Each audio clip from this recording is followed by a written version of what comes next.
I think these two things should happen simultaneously. Some people want to live in their own communities. I think that's fair in a democratic state, that some people who want to have this kind of a lifehood get it. And other people who want to live in mixed cities, they should have that opportunity as well.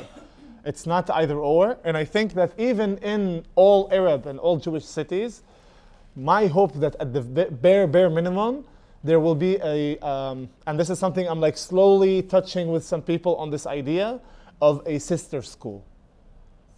Sister school. It means that every Jewish school and Arab school, they have their own sister school. And in elementary school, everything that's outside of the regular curriculum, programs, planting trees day, the school trips, everything you're doing with your sister school. So you meet these kids at least 7 or 8 times a year. Just an idea. And you meet them for 6 years, from first grade to 6th grade to finish elementary school. So you always have these Arab kids or Jewish kids that you know, that you're getting to know at a very young age. So I think it doesn't, I lived in an all Arab town. I lived in Nazareth, but I still had access to Jewish kids, and that changed a lot.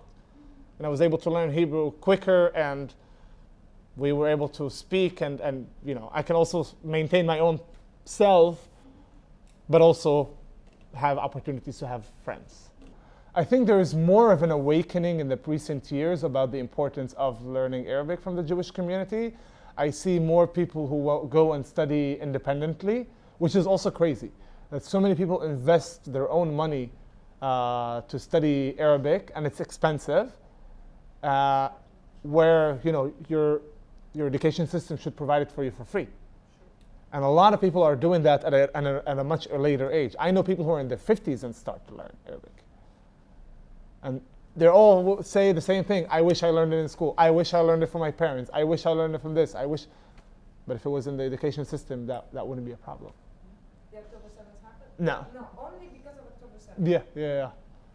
It was just a chatter between us before, like, oh, we should open an Instagram page. We should do a podcast to make jokes. Or like we talked as, you know, something that tossed around just like any other ideas of doing something social. But it was never, we need to do something, and we need to be active, and we need to do this, we need to do that.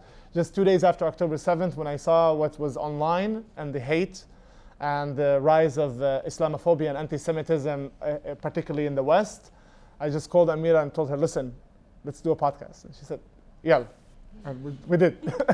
So in my opinion, at least what I know, what we can do inside, I can't do everything, as we said. What we can do inside is one of the biggest mistakes that I think that happened, in my opinion, in Oslo, is that there was an attempt to connect between Tel Aviv and Ramallah when Tel Aviv and Nazareth are not there. You know, we're connecting with people across the border where people inside the border don't know each other. And I think that was a huge mistake. And we should be, and I don't want to say the word bridge, because somebody told me, bridge is something you walk on and you leave behind. We don't want to be left behind, so maybe we're the key. Because we have an eye to both realities. I can see life from a Palestinian eye and the Palestinian reality, but I can also see the Israeli reality from another eye. So we can link the two together. And I think with strengthening the relations internally between both of our communities, and hopefully, I would hope to say potentially a Jewish Arab party becoming a major player in the political scene, that party can be the party that will talk about doing any political negotiations. Because there's one thing that Israelis and Palestinians agree on, and I swear I found it, is that there's no partner on the other side. Israelis say this, but Israelis are surprised that Palestinians say the same thing. For Palestinians, for them, there is no partner on the other side. That there is a perception there also. I don't know what they're going to do. It doesn't seem, the country, no, it doesn't look like right. Somebody's going to scheme something, and people here say the same thing. And at its essence, the issue of solving the conflict, maybe not the issue of the conflict, but of solving it, is an issue of trust. And I think the one place that we can build trust, at least, which is in our hands, is Arab-Jewish trust inside Israel. And that can convey the message of there is a partner on the other side. So that's my first step, move forward. And if we have that kind of a government, and I want to see in the same simultaneously while we're working on this, there needs to be changes in the Palestinian leadership as well. They cannot, the problem of the world is that the world is making this continue. The world is helping this continue. When the United States, for instance, says to the state of Israel, we stand by two-state solution. State of Israel expands settlements in the West Bank. Why is it expanding settlements in the West Bank the way they do? Even in the last plan of the E1 that they just approved, Smotrich publicly said, we're doing this in this order because we're going to prevent a Palestinian state from establishing. We're going to cut off the territory in order to prevent a one unified territory from existing. The state of the US, which has the stance that this needs to be the case, that needs to be two-state solution, what does it do when Israel does this? One public statement, we condemn the Israeli government for building another settlement. Shit, what does it do? Nothing. But they continue to build more settlements. So there is no strong hand on either side. The same thing on the Palestinian side as well. When the Palestinian Authority continues to steal money from the public, taking all the funds coming from the US, coming from Europe, when people speak up against the Palestinian Authority, and in one case that it was very, it was talked about, of a guy named Nizar Bannat who was a Palestinian activist in Ramallah, spoke about the Palestinian Authority in an eloquent way, not in yelling, not in screaming, just eloquently about this is the corruption of the Palestinian Authority. He was arrested, and then he was killed. No one spoke about it. And the world continued to flood money to the Palestinian Authority as it is. And that needs to change. There's so many Palestinians who are asking from the young generation for technocratic government. No elections. We don't want elections. Technocratic means people come and they come for a job interview. You want to be the head of the transportation. What do you know about transportation? You want to be the minister of health. What do you know about health? Which, it gives me just flashbacks of COVID when the Minister of Health was, Litzman, exactly. I'm like, the guy has no idea about health. Some people are looking for that answer, but we need the world to also pressure. And this is something that people are doing and speaking to the world, that there needs to be leverage is the key word, on the Israeli government and on the Palestinian Authority. And I think without that, there can't be change. We can't do it without the world. And I think that's part of my reason why I spoke in English as well, because we need the world. But the main work is for us. I hope that answers the question. About systematic discrimination, it's a really complex topic. Okay. To sum it up, in general, the reality as an Israeli citizen is that we have rights. It's not like we don't have any rights, but there is, not just that it's a systematic discrimination, in my opinion, is that it's even, the worst part of it is that it's even tossed against you. So one of the main topics that is discussed right now is that the quarter of doctors in Israel are Arab. And that there is somewhat of it's not positive discrimination, there's a specific term for it, and I'm like, affirmative action, yeah, that's the word, thank you. That there is an affirmative action to the Arab doctors, that we get extra budget more than anyone else, that we get special treatment in the universities, but it doesn't look at the reality. The reality is that we learned for 12 years in Arabic. I think that's where the system is the problem. We learn in Arabic for 12 years, and then you go to university and you have to learn everything in Hebrew. Even the terms that we learned in Arabic for biology were in Arabic. And now here you are, age of 18, you have to know everything in Hebrew. So there are some small programs to help Arabs who struggle with Hebrew to learn Hebrew, because you come with a secondary language. Other ones, there is a small program in the south in order to get more Bedouins into the education system. Doctors, at the end, the Arab doctors, the Arab studying medicine in the Israeli system are only 9%. Even though we're 25% of the doctors, the majority go abroad. And these programs are done because it's so hard for Arabs to get accepted into university, into these fields, and then they end up wanting to go abroad. And there is an attempt by the state is to help Arabs study here instead of studying abroad, because they're coming here, they're doing the exams, they're passing, but they're lacking some things, so the state wants to change it. But when it does, they're telling you, oh, look at, you're getting everything more than everybody else. You know, the whole thing is wrong in that sense. There are fields that I can't enter. My friend's dad went and studied to become a pilot. He wanted to be a civil pilot. He's a car mechanic. He could not be a pilot. Actually, the first Druze pilot, I think, was only a few years ago for the army, which was like a whole, in civilian, which was a whole big issue. And the Druze community has been in the army forever and ever. But it's still these things that you still have a ceiling, a limitation that you need to break every time. I think that's the biggest problem. But when it comes to reality, discrimination is a human nature. On things on the ground, racism is human nature. It's not unique to here, and there's racism within the Jewish community to itself. There's discrimination within the Arab community to itself, the Palestinian community to itself, to others. I try to not look at that, because if I do, I'll see it everywhere and I'll go crazy. So I try not to. No, of course. And believe me, I don't want to see Hamas ruling Gaza either. At the same time, I think it's a good decision, in my opinion, the decision by these states, because it's not a reward, the way I at least see it. I see it as a punishment, because what Hamas wants is everything. And none of these states have said that the recognition of a Palestinian state is a recognition of Palestinian state over the Israeli territories. It's recognition of Palestinian state within their vision of two-state solution. And I think that's exactly what Hamas doesn't want. What Hamas doesn't want is two-state solution. It has no interest in two-state solution. And I think if pushing the most radical elements of both of our societies that we're moving towards two-state solution, because they will exist. Eradicating the ideology can only be done by a different ideology in that sense.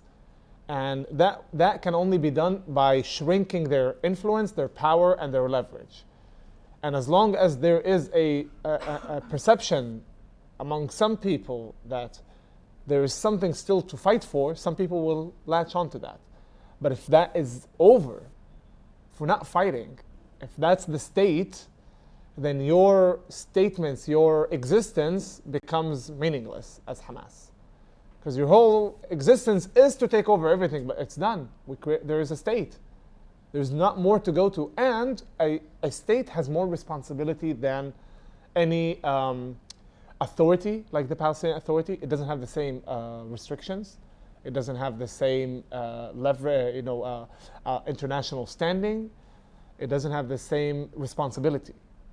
And the same thing on Gaza. When Hamas runs it as a terror group, has zero responsibility. But when you have a state, the rule of the game changes. And the responsibility on leadership changes. And I think that might be a good thing in that sense. Because it's already happening. So I'm trying to at least look at how it can be good. And I think in that way, just pushing towards this is a good thing. Because even in the 90s, thinking that we will always get 100% who will agree to do peace, it's impossible. We need, and there's also another political theory that says we need at least 2/3. If we have 2/3 to 3/4, we can do it. You'll always have a third to a quarter that will be against it.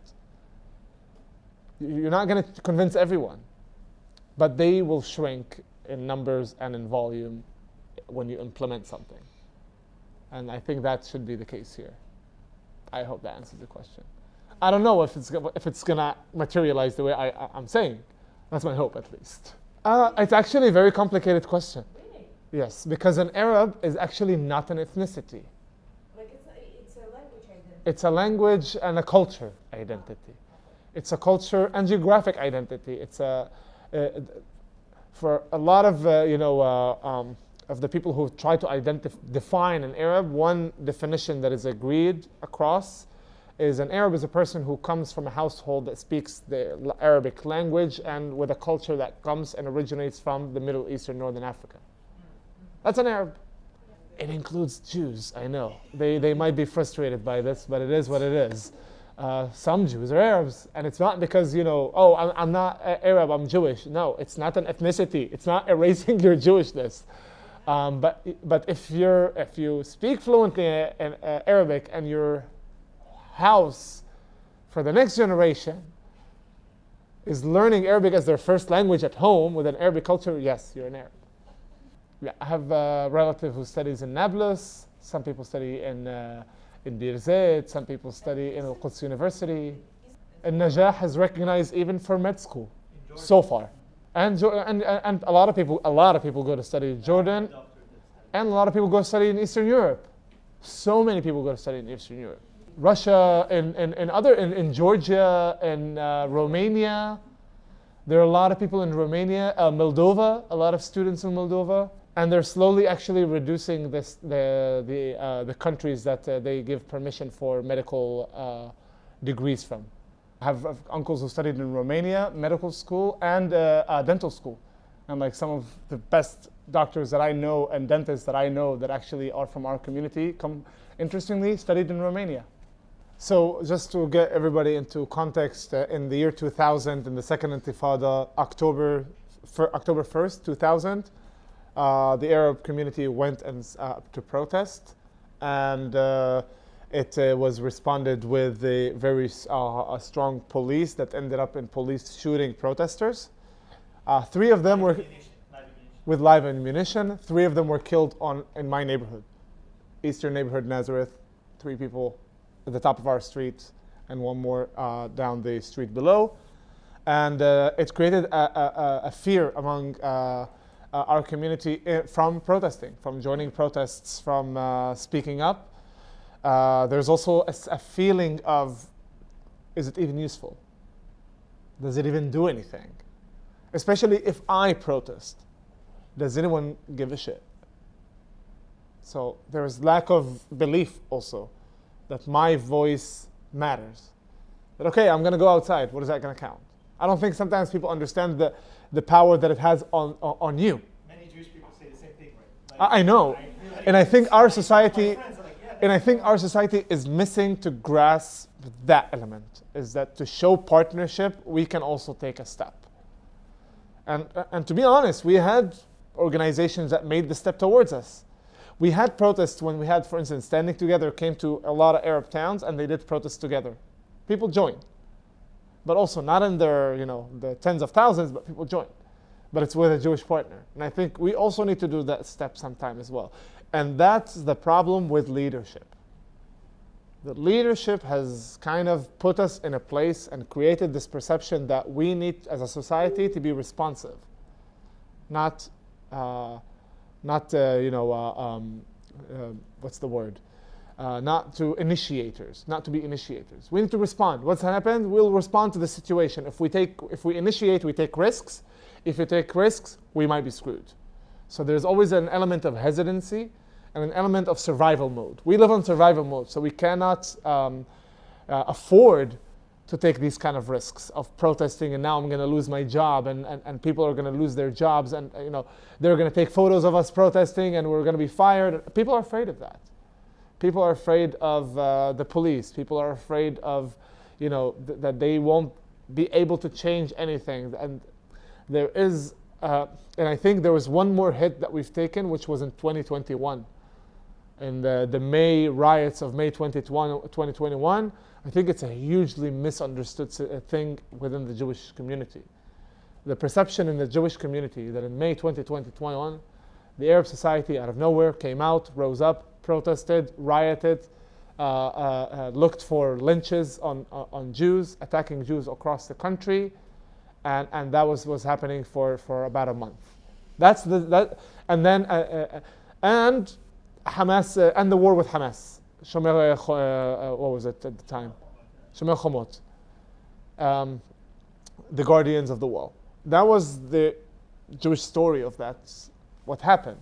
But 2021 didn't start in May. It started already in April. It started with demolitions of houses in East Jerusalem, of Palestinian families. We can argue all day about whether or not And we can talk about it if somebody's interested, we can talk about it later. I've looked at the documents, the history of the buildings and all these things. But at the end, Supreme Court decided on a decision that these houses, the families need to evacuate, but they announced the decision during Ramadan, the Sheikh Jarrah, in Sheikh Jarrah in East Jerusalem. And the announcement, after there was already protests for 2 months about this specific court case, whether or not a Palestinian family will be kicked out of the house that they were living in, because the house was built by the Jordanians, and they promised that it would be theirs, and it was never theirs. It became Israeli property, but there was already the property itself, where the building was built, was Jewish-owned. Mess. People protested on that decision, not just East Jerusalemites. It was a case that everybody in our community was talking about all the time. It was a hot topic. And this decision came in the middle of Ramadan, which is already a heated time between both of our communities, where all the religious holidays in the last few years have been falling in the same time. And it created a whole tension. And for the majority of Arabs, and by the way, the majority of the North is non-Jewish. 55% of the North is non-Jewish. I think the catalyst for us as a community, from our point of view, from our story, is that there was a massive protest that was taking place in Haifa, a protest by my community, and my own family was there. My best friends were there. They were in that protest. I wasn't there on that day. They were in that protest, and I saw the videos. People were standing in a circle, chanting, no violence, nothing. Out of nowhere, a sound grenade is dropped in the middle of the circle, boom, and then people are scattering and running through the night. And one of the jokes that we've heard with one of our friends who were running from the police is, quick, somebody call the police, while they're running from the police. Like, we need help, and they're running from the police. And I think for a lot of people in our community, that what we saw in Haifa is that even when people are protesting in Haifa, the city of peace, the city of coexistence, the city of shared living, and all this, even when they protested, people there, look how the police treated them. You, as an Arab, cannot protest. You will be silenced if you speak up, and it exploded. These feelings have been there since October. The problem in this country is that every crisis that we have between Arabs and Jews, and that's why I'm saying we need to make this trust building inside, is that after the year 2012 or 13 at the time, the number that was talked about, and then it became 12, a whole mess even about how many Arabs were killed in the protests in the year 2000. When it ended, we swept it under the rug, and we continued with normal life. The same thing with May 2021. The riots ended a month later. We went back to work. Nothing, absolutely nothing, was done to address the causes and the roots of what happened in May 2021. And if we continue like this, it will explode again. For sure. Because the problem's still there. We're not addressing them. And as a cult and a community that is sitting with the same grievances from 2000 to 21 years, sitting with the same grievances, it exploded. Especially when they saw the first protest that in our perception, from people that wanted to protest peacefully, and these are doctors and lawyers and nurses, and they're in Haifa protesting, and then they have to run into the alleys of Haifa, escaping the police. So people exploded. And there was riots. And by the way, even with all these riots, and this is from numbers from a Jewish Israeli think tank, not from me, and a very actually center to center right, not left. 93% of protests from Arab community in May 2021 were peaceful. 93. Only 7% were the riots that we saw on TV. But the riots that we saw on TV is everything. That means in our eyes, when we see something, that's everything. Because we're only showing these. They're not showing people protesting peacefully. They're showing when people are burning wheels. They're showing when people are throwing stones on the streets. And let me tell you something, we were afraid too. My mom didn't go to work for a month in May 2021, and neither did I.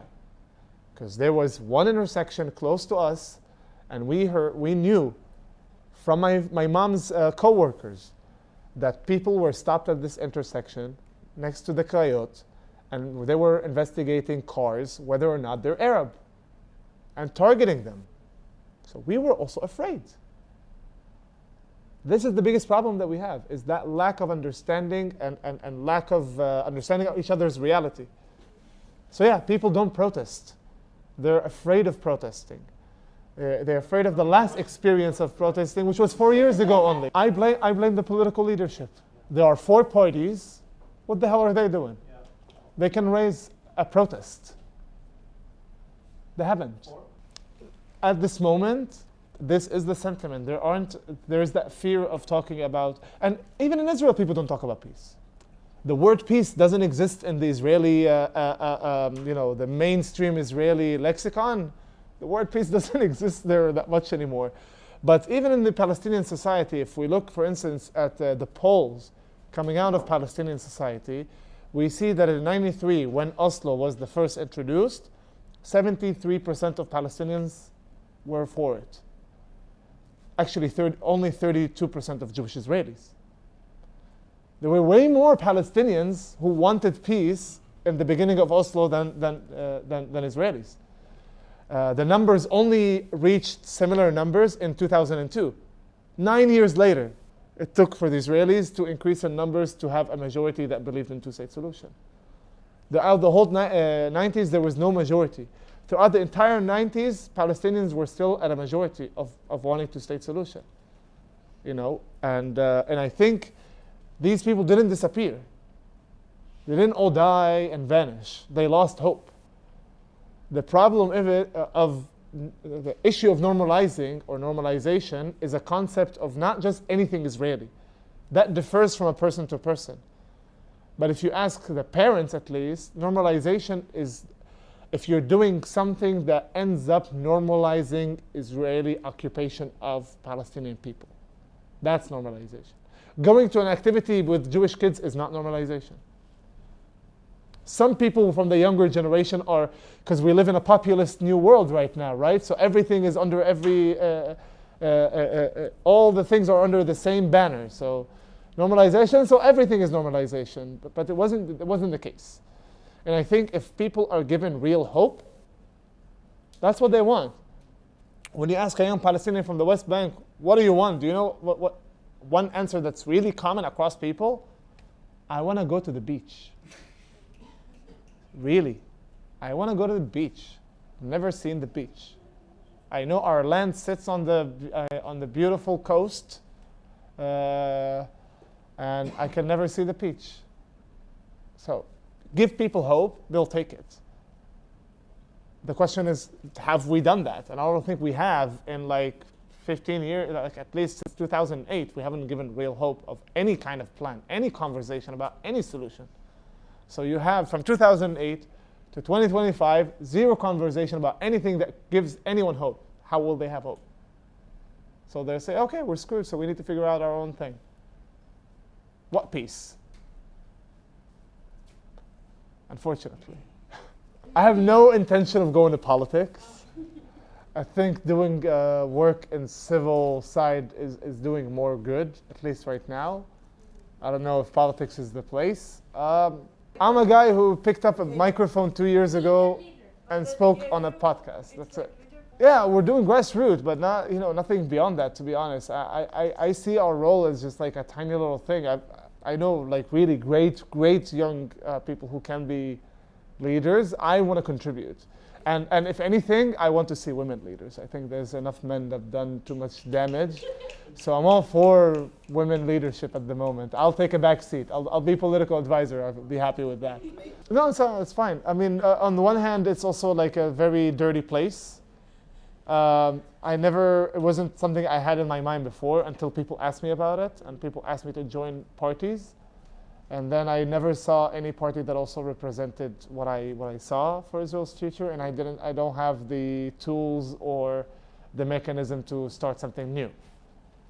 So it was, and also saw that my role right now is to influence on a social side rather than political. Is this speaking to people, is on social media, is more than. So a real pragmatic solution will be, unfortunately, with two territories that are separate. It was the case before for a long time, but I think, in a real solution, there can be ability to, in the solution that I imagine, it's not two states that are enemies with one another. It's two states that actually are in a positive relationship with one another. Something in the middle between that, not necessarily European unions, because Israelis and Palestinians really want their own national identity, which is important, but maybe at least freedom of movement between both sides at some point in time. Maybe before it wouldn't be the case, and each area would need to flourish alone, and then it will be other mechanisms to transportation to get to Cyprus, and then by boats to Gaza or other ways. But after that, I do believe that it's not impossible, and there are ideas for land swap in order to get a bigger portion for a Palestinian state from areas that have become settlements and stuff like that. Like, there are maps exist. So I think that it can be done. I'm not. I used to be very. It's the only solution that I think is possible. Now I'm not like that anymore. If the majority of people say in Israel and Palestine, they will say, you know what, we want confederation. Who am I to tell them no? No, but I think two states is better. No, the majority of people want confederation. We're solving the conflict. Why not? My personally is on two-state solution. It's a complex idea. We're interviewing the CEO of A Land for All, Rula Khardal, on our podcast soon. So I'm gonna ask her real questions on. And I know she met you guys, right? Yeah. So she's gonna be on our podcast, and I'm gonna ask her more about her initiative as well. Where do I want to be? I think it's important to note that Palestinian perception of land and Jewish perception of land are different. Jewish perception of land is the land of Israel. For Palestinians, it's very micro. No, I'm saying for the Jewish people, it's the land. Whereas for Palestinians, it's the house, the neighborhood, where this neighbor is across. These are my olive trees from behind, and this is my my fields, and these are my, this is where I do the harvest, and it's the generational being in a very specific location. So the tie to the land is very micro. It's where my parents were living, and their grandparents were living, and their great-grandparents were living. It ties you closer. Would I want to be the state of both, have two citizenships? I don't see a reason why it's not possible in a place of two-state solution. I would love to have a summer house in Bethlehem. No complaints. In a two-state solution, why not? I think a pilot program. Maybe a pilot program is the first step to go. Maybe do it in Haifa, or do it between, Nazareth and... I'm talking about it with the organization IDEA, if you've heard of them. I'll say it in two things. One is that in the two-state solution idea, this state will not be what we have today. I believe this state is founded on two pillars, Jewish pillar and a democratic pillar, and it's a struggle between the two. And right now we're seeing how one of them is stronger than the other, and it's pulling towards being more Jewish than democratic. And I think in order to get to any solution, 2, 3, 5, 1, 20, we need a state that is not based on this pillar, but it's based much more on the democratic pillar. And within this reality of two states, where I'm a minority with a Jewish democracy, my work will always be to maintain and strengthen the democratic pillar of the state. Is that okay? No, but that's my sacrifice to my people. That's my opinion. Jewish people still want the self-determination element. They want it to be, at least in its symbols, Jewish. And listen, I know that I will be in a country where I will not connect to the national anthem, I will not connect to the flag, And these are important things. You know, they're not for no reason. We have national anthems and flags, and I will always not have them. I know. But as far as I'm concerned, I'm willing to take that sacrifice because that's an easy sacrifice next to my people in Gaza and the West Bank who live under occupation, who live under siege, who are being bombarded. But if I can do this in order for them to have self-determination and not to live under occupation, I should do it. Because my life is difficult, it's challenging, but it's not what they have. And we can improve in this country. It's not like it's, we're not in a system of where I am completely, living in an, I'm still not in a place where I have my own bathroom and I'm at the back of the bus. We're not there. And I think if we get to a place of a state that it's willing to do peace, it will not be in that place. But yes, it will always be Jewish. And that will be my sacrifice. We as Palestinian citizens of Israel have to sacrifice something. It cannot be that all the sacrifice is on the West Bank, or definitely on our people in Gaza. If there is something that I can do, because the Jewish people will not budge. 99% of Jews want Israel. And the vast majority are Zionists. I can't change them from wanting that. But what I can change is that they accept me for my identity, recognize Palestinian identity inside Israel. In the state that I'm talking about, Palestinian identity is recognized. I'm not Arab Israeli. I'm Palestinian Israeli. Because I'm not going to change them from wanting their own self-determination. They're the ones who are in power, in the power dynamic. But my people are suffering. So I have two choices as a Palestinian citizen of Israel, in my opinion. And I think this is where I do hold my people accountable. I'm sitting, living in Israel. I'm living as a semi, at least, normal life. I have a job. I travel. And then I'm sitting there and complaining for someone in the West Bank. Listen, even if there's two-state solution, no, I'm not going to be two in a great place. Stay occupied. That's better. I can't tell him that. Let's wait until there is a place where the Jews are in a place where we can just have a country to all its citizens, because that's what's just. In the meantime, you suffer in Gaza. I can't.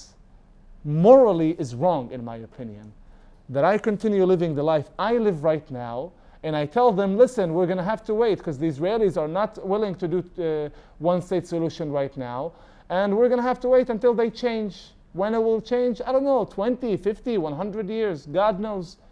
But we're not going to accept two-state solution because I'll be living in Israel, and I don't want to. While they're living their reality, I complain. That should be my sacrifice. We haven't sacrificed enough. That's our sacrifice to our people. We will forever be in a situation like this, but I know that I've done my part so my people in Gaza can live in dignity. Because I'm not living a shameful life right now. It's challenging, it's not equal, and we need to improve it, and we need to change the police, and we need to increase Arab towns, and we need to recognize Palestinian identity. We need to do all of these things. But if we can do these things, and this state will be what it is, but it will be able to do peace with my people, and my people are granted self-determination, I would tell them no, because listen, guys, I'm not too happy about my situation here. No, I think that's wrong from me. That's my opinion. But I'll say I know a lot of Palestinians who think differently. They want one state. Some people want confederation.